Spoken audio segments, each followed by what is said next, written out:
As a fan of British comedy, I find the story of Alex Horne and his creation, Taskmaster, absolutely captivating. It's not every day that one man's whimsical idea turns into a global phenomenon, uh, spawning spin offs, merchandise, and even a live experience. In June at Pinewood Studios, sets are gradually being constructed for the upcoming Marvel Cinematic Universe film titled The Fantastic Four. Meanwhile, further along, a warehouse is brimming with props destined for the next Star Wars television series, with a Lucasfilm sign just peeking into view. Uh, Personally speaking, I'm not here just for typical productions in Javason. I've come to enjoy five comedians like battling it out for meaningless points and fun trinkets, all while donning hot dog costumes. Uh, this spectacle is overseen by Greg Davies and Alex Horne, and the viewing public in the unique format of Taskmaster, Channel 4 panel show, come game show that's now celebrating its 10th year. Uh, it, it, it's I didn't mention, delighted that you didn't mention Universe. Chuckles, Alex Horne, its originator and performer, but a cinematic universe for the Taskmaster. Now, that's a franchise worth having. As a devoted movie buff, if you haven't figured out the structure of Taskmaster by now, let me break it down for you. In a nutshell, five contestants, often comedians, find themselves in an eccentrically decorated house in Chiswick, where they receive mysterious wax-sealed envelopes containing peculiar time-sensitive tasks assigned by the enigmatic figure of Alex Horne. These challenges can range from the absurd, like throwing a potato into a golf hole, to the emotional, such as filling an egg cup with one's own tears.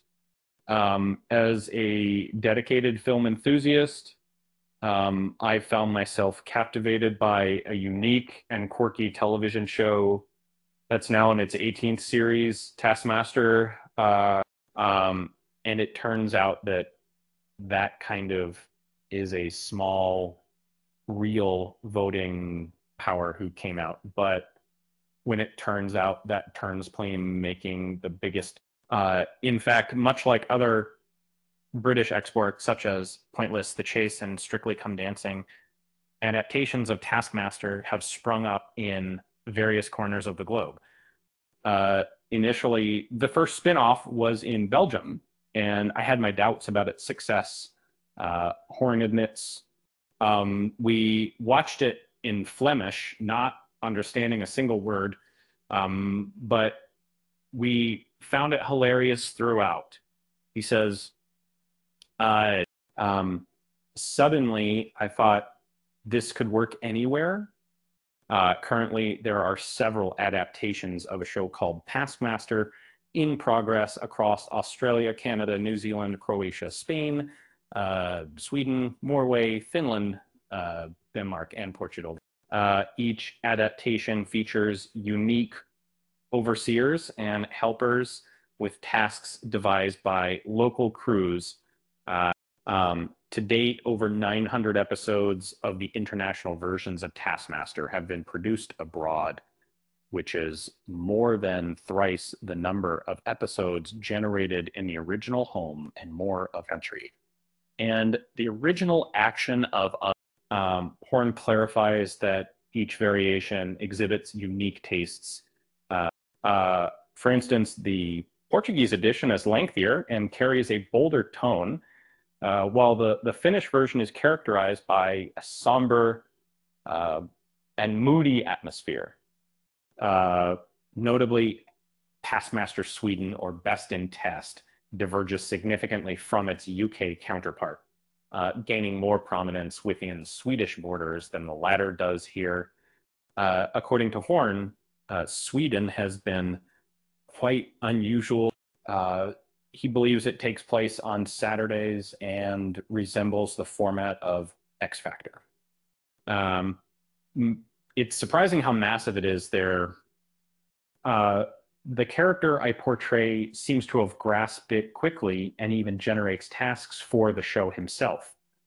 Um, um, Even though they always add their own twist to things.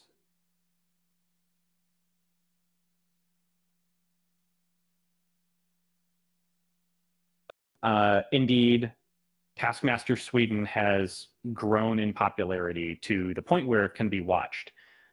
In the UK, joining its New Zealand counterpart, you can find it streaming on Channel 4's website. Um, However, there's a question as to whether it influences the main show.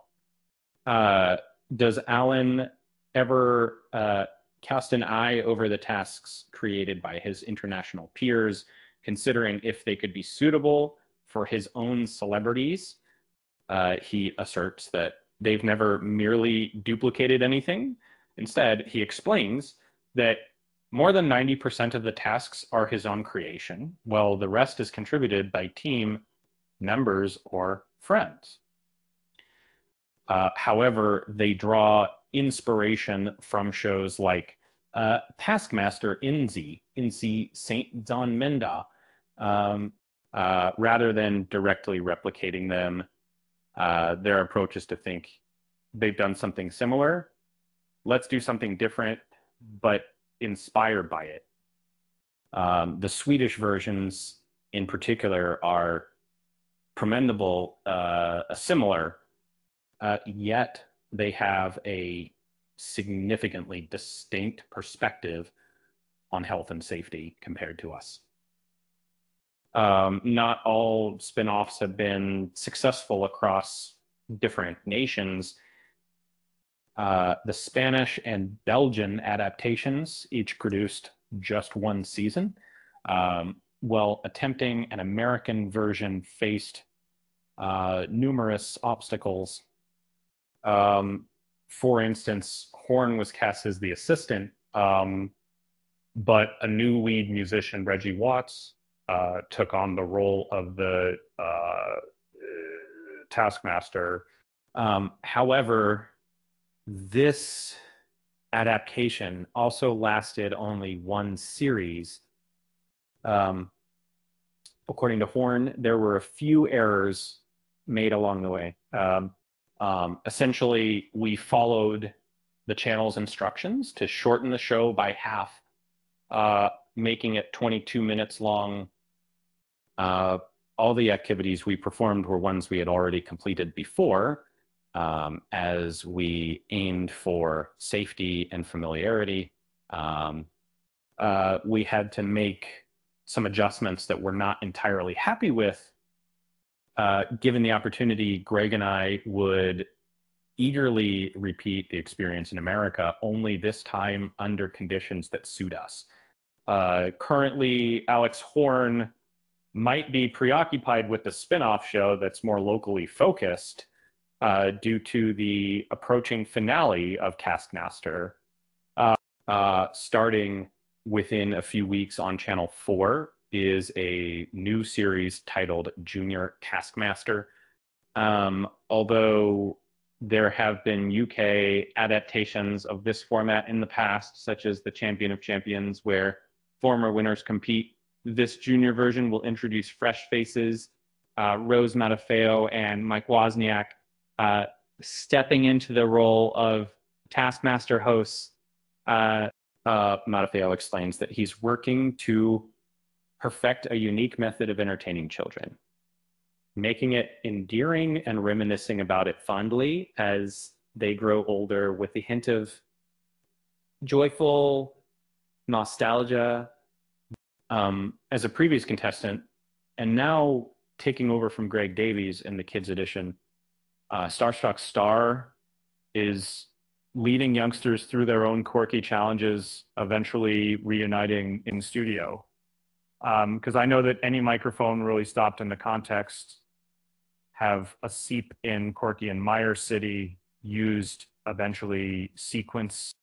Greg stands out as an impressive taskmaster among many. She reflects right to teaches, finding he embodies the ideal, much like the first figure in Plato's allegory. Essentially, we could say that he is the original model from which all other taskmasters are derived. Interestingly, I am one of only two female counterparts. The other is based in Sweden. However, some might wonder if Taskmaster is suitable for children. The series actually originated when its creator, Horn, welcomed his first child, now three of them, at 46 years old.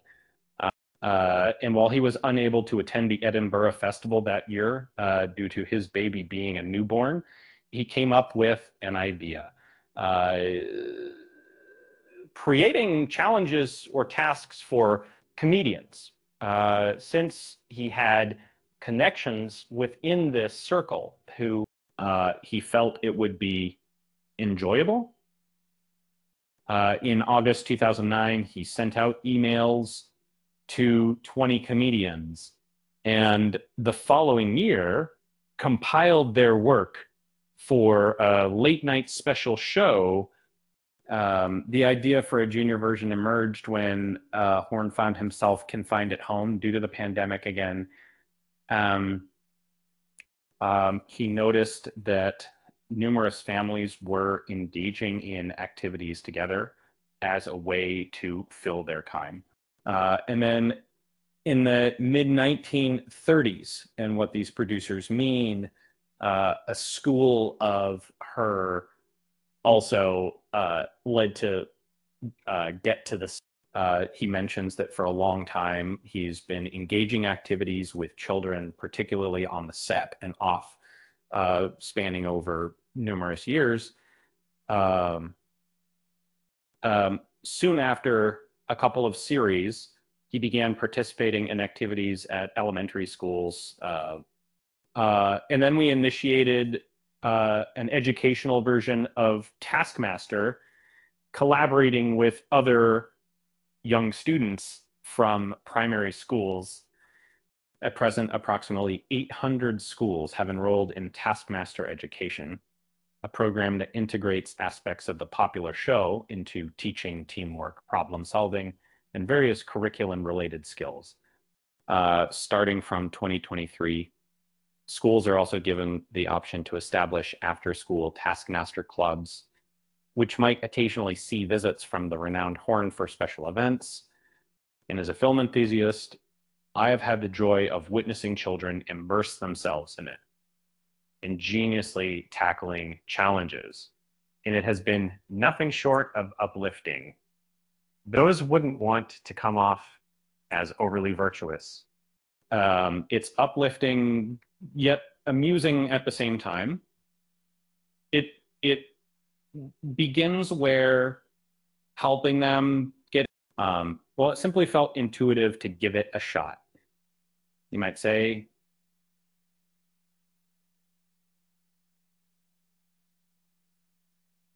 and I'm genuinely fond of Harry Hill on Junior Bake Off.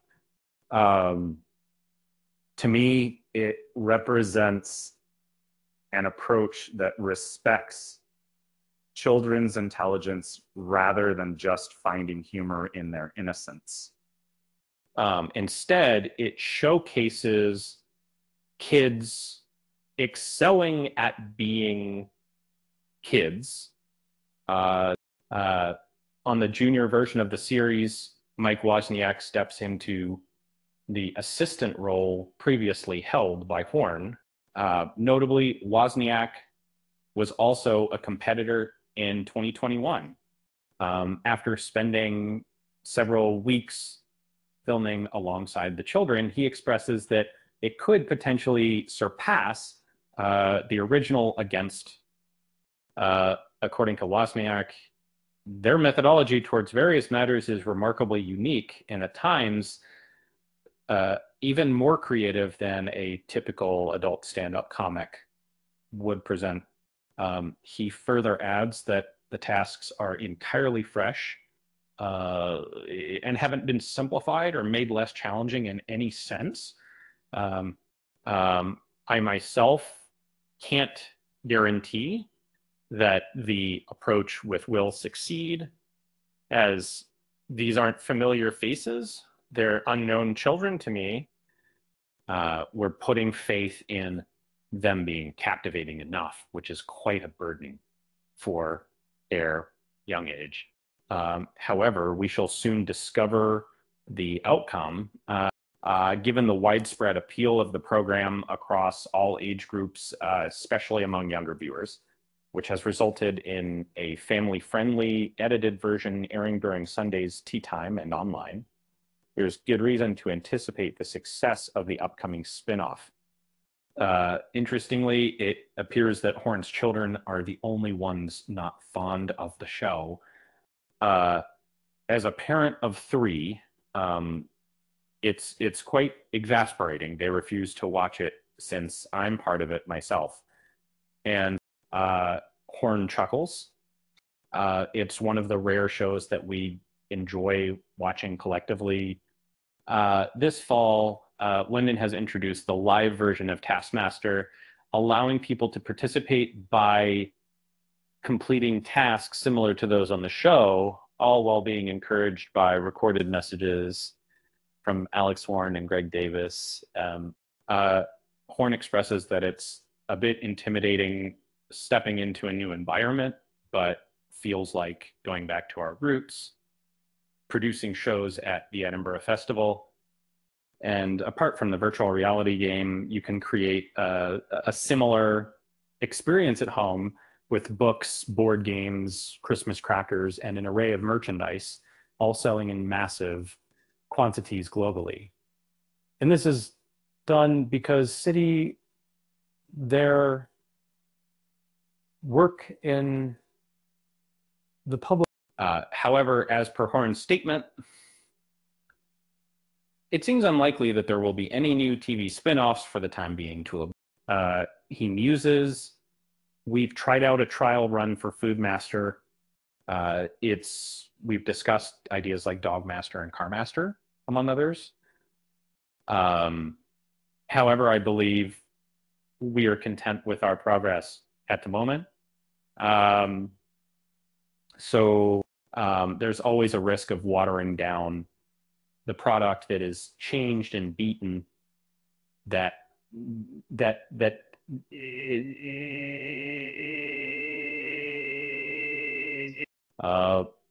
for now. I think, junior and senior are the ones we have.